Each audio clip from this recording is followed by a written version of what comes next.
శ్రీమాత్రే నమ. జై గురు దత్తాత్రేయ.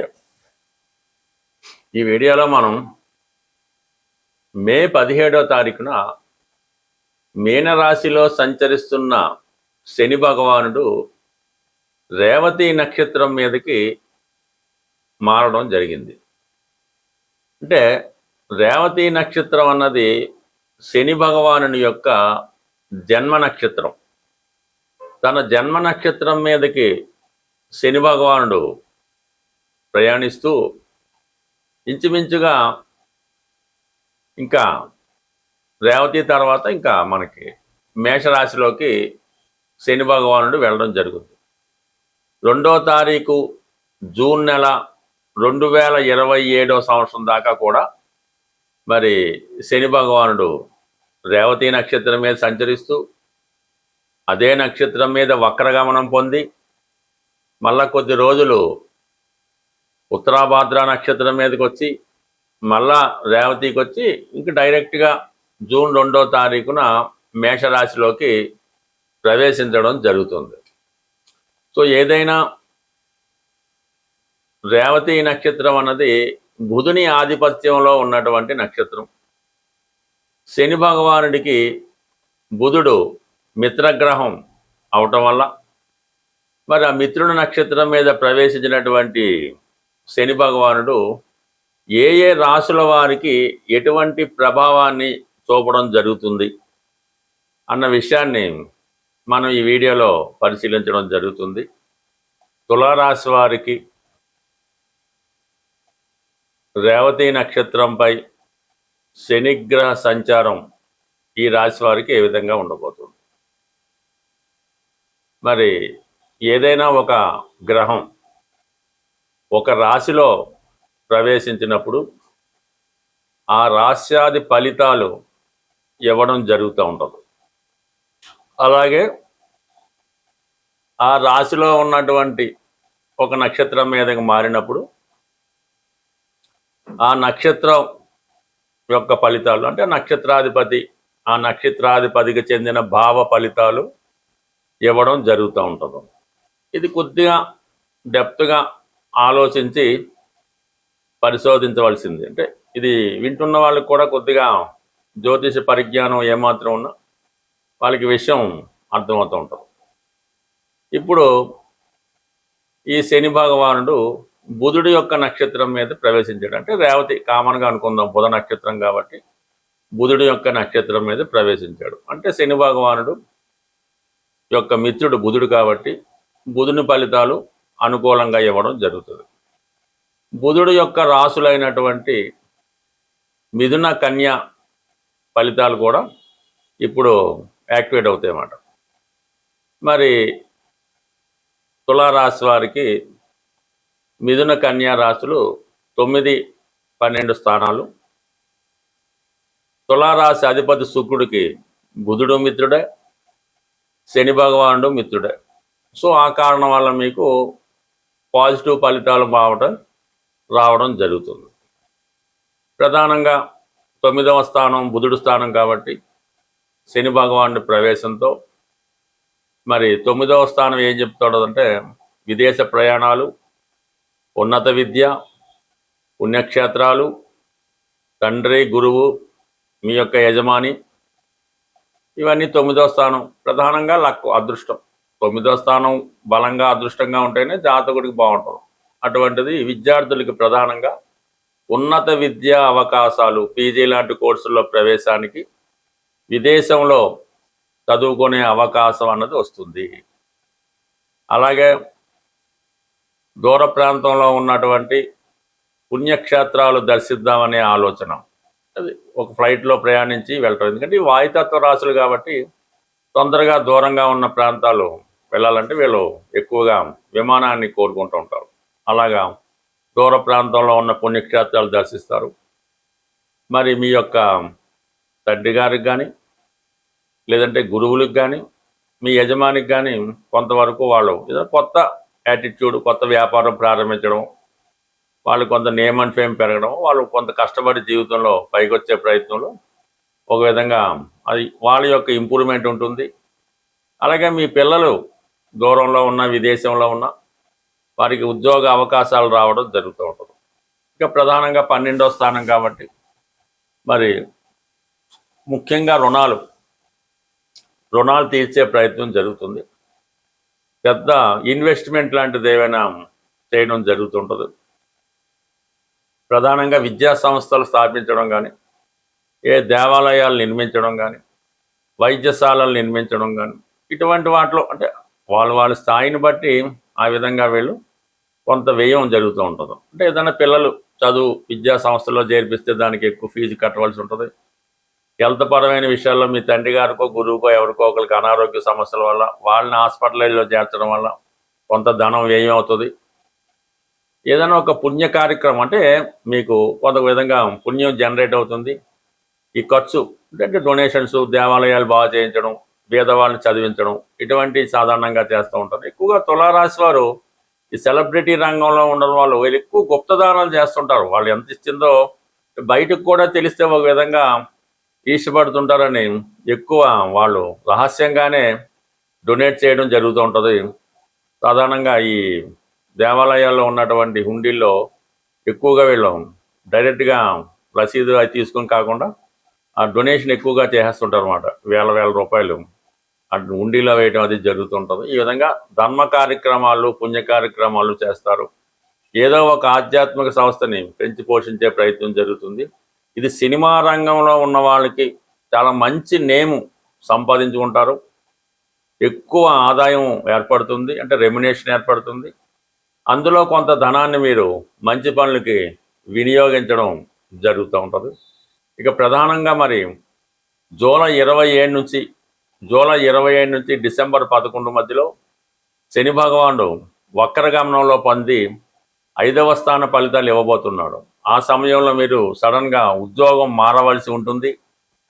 అలాగే కొంత స్పెక్యులేషను, షేర్ మార్కెట్ అటువంటి ఆలోచనలు, హ్యాబీస్ ఉన్నవారు జాగ్రత్తగా వ్యవహరించడం మంచిది ఆ సమయంలో.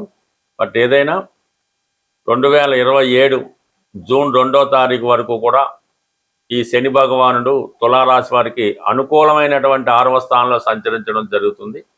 2027 జూన్ 2 తర్వాత శని భగవానుడు 7వ స్థానంలో నీచ స్థితిలోకి వెళ్ళడం వల్ల జాతకుడికి కొన్ని అనుకోని మార్పులు వారి యొక్క పర్సనల్ లైఫ్లో రావడం జరుగుతుంది. ఏదైనా ఒకరి జీవితంలో వ్యాపారమా, ఉద్యోగమా, అతను ఏ విధంగా ధనాన్ని సంపాదిస్తాడు అన్నది శని భగవానుని యొక్క స్థితి బట్టి ఆధారపడి ఉంటుంది.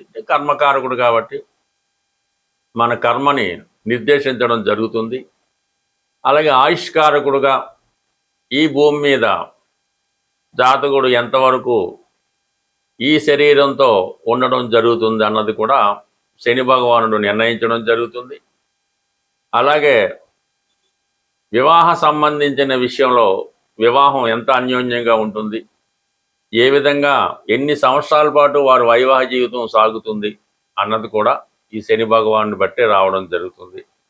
ఏదైనా అతని అలవాట్లు, ఆలోచనలు, అతని యొక్క ధర్మ కార్యక్రమాలు, చెడు కార్యక్రమాలు, వ్యసనాలు ఏదైనా శని భగవానుని బట్టి ఆధారపడి ఉంటుంది. జాతకుడిని అత్యంత హీనస్థితిలో చాలా విధంగా ఇబ్బందులు పెట్టడానికి, అంటే ఇంచుమించుగా మీకు అందరికీ తెలిసే ఉంటుంది, నలమహారాజు మహాచక్రవర్తి కూడా ఈవెన్ కట్టుకోవడానికి సరైన బట్ట లేకుండా ఇబ్బంది పడడం జరుగుతుంది.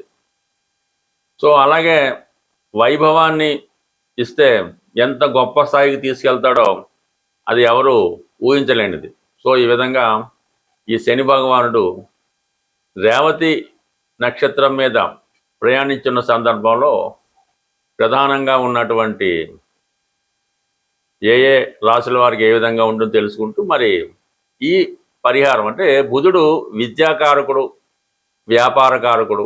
అందువలన వ్యాపారపరంగా కొద్దిగా ఆర్థిక మాంద్యం ఏర్పడడం కానీ, ప్రజల దగ్గర ధనం రొటేషన్ తగ్గడం కానీ, వ్యాపారాలు సజావుగా సాగకపోవడం, విద్యా సంస్థలు అంత సక్సెస్ఫుల్గా నడకపోవడం, విద్యార్థులు కూడా విద్య మీద పెద్ద శ్రద్ధ పెట్టకపోవడం, ఇవన్నీ కూడా అంటే బుధుని యొక్క కారకత్వాలన్నీ కూడా కొద్దిగా ఇబ్బంది పడుతూ ఉంటాయి. అంటే వాటిని లైన్లో పెట్టే దారిలో పెట్టే ప్రయత్నం శని భగవానుడు చేస్తాడు కాబట్టి. బట్ ఏదైనా వ్యాపారస్తులకు మాత్రం ఇది కొంతవరకు గడ్డు కాలం అనే చెప్పచ్చు.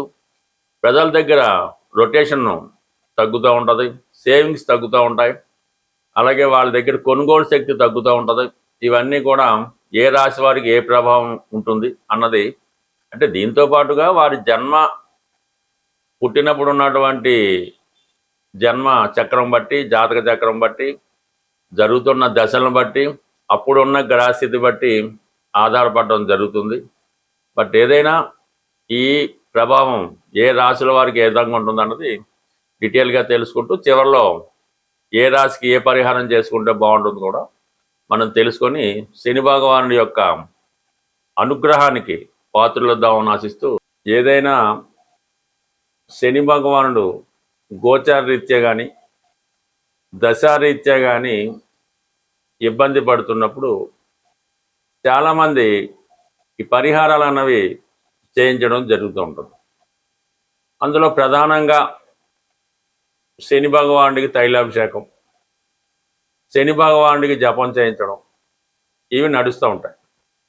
అయితే ఏదైనా శని భగవానుడి యొక్క పరిహారం చేద్దాం అనుకున్న వాళ్ళు ముందు వాళ్ళలో ఉన్నటువంటి బలహీనతల్ని తొలగించుకోవలసి ఉంటుంది. అప్పుడు మాత్రమే మీరు చేసే పరిహారం అన్నది మీకు రావడం జరుగుతుంది. ఏదో ఒక వ్యసనంతో మీరు బలహీనుడై ఉంటారు. అది స్మోకింగ్ అవ్వచ్చు, పాన్ అవ్వచ్చు, మందు అవ్వచ్చు, లేదంటే ఒక స్త్రీ మీద వ్యామోహం అవ్వచ్చు, లంచాలు తీసుకోవచ్చు, ఇతరులను ఇబ్బంది పెట్టవచ్చు. అవి ముందుగా మీరు విడిచిపెట్టినప్పుడు మాత్రమే ఈ పరిహారాలు మీకు వర్కౌట్ అవ్వడం జరుగుతుంటుంది. చాలా క్రమశిక్షణతో సూర్యోదయానికి ముందే లేచి, అలాగే కొన్ని నిమిషాల పాటు ఒక అరగంట 15 నిమిషాల్లో వ్యాయామం చేసి, అలాగే సమయానికి అన్ని రకాల కాలకృత్యాలు తీర్చుకొని దైవారాధన చేసుకుని సూర్య నమస్కారం చేసుకొని, పెద్దవాళ్ళు ఎవరైనా ఉంటే మీ కుటుంబంలో మీ ఇంట్లో పెద్దవాళ్ళు ఎవరైనా ఉంటే వాళ్ళకి ఏదైనా ఒకసారి వాళ్ళని పలకరించి వాళ్ళకి ఏదైనా బిస్కెట్లు ఏం కావాలంటే అవి, మందులు అవసరం ఉంది తెచ్చి పెట్టడం, వాళ్ళకి ఏదైనా ఆహారం టిఫిన్ కావాల్సి ఉంది పెట్టడం, ఈ విధంగా మీరు చేయడం వల్ల ప్రధానంగా ఈ మధ్యకాలంలో ఈ పని తొందరలో అదే అవ్వచ్చు, మీ ఇంట్లో వృద్ధులైన వాళ్ళు, హెల్త్ ప్రాబ్లంతో మంచాన ఉన్నవాళ్ళు ఎవరైనా ఉంటే మీరు ఉదయం పూట ఒక కాఫీ అవ్వచ్చు, ఒక టిఫిన్ అవ్వచ్చు, వారికి పెట్టకుండా మీ చిన్నపిల్లలు కానీ యజమాని కానీ ఎవరైతే యాక్టివ్గా ఉంటారో వాళ్ళు తినడం అన్నది చేయకూడదు. ముందుగా మీరు ఈ రెమెడీ పరిశీలించండి. మీ ఇంట్లో ఎవరైతే వృద్ధులు బలహీనులు ఉన్నారో వాళ్ళకి ముందు ఆహారాన్ని పెట్టి తర్వాత మీరు స్వీకరించడం వల్ల డైరెక్ట్గా మీరు శని భగవానుడికి ఆహారం పెట్టినట్టు ఫలితం మీరు పొందడం జరుగుతుంది. అలాగే కేవలం నెలకు ఒకసారైనా ఏదైనా వృద్ధాశ్రమాన్ని, అంటే అనాథలు ఎవరైతే కుటుంబ సభ్యులతో నిరాధించారో వాళ్ళ అనాథలు, వాళ్ళకి వెళ్ళి వాళ్ళకి అవసరమైనటువంటి ఆహారం కానీ పళ్ళు కానీ మాత్రలు కానీ మందులు కానీ కేవలం పరామర్శించడం ద్వారా కూడా కేవలం శని భగవానుడు ఈ విధంగానే అనుగ్రహిస్తాడు తప్ప మీరు లక్షలు వేలు ఖర్చు పెట్టి ఏదో జపాలు చేయించాం, హోమాలు చేయించాం, అది చేయించాం, ఇది చేయించాం అంటే జీరో ఉపయోగం. మీకు మీరుగా ఈ విధంగా మీ కుటుంబంలో వృద్ధుల్ని సేవించి వాళ్ళ యొక్క ఆశీర్వాదం పొందడం వల్ల, వారిని జాగ్రత్తగా చూడటం వల్ల కంప్లీట్గా మీ యొక్క శని మీకు అనుకూలించడం జరుగుతుంది.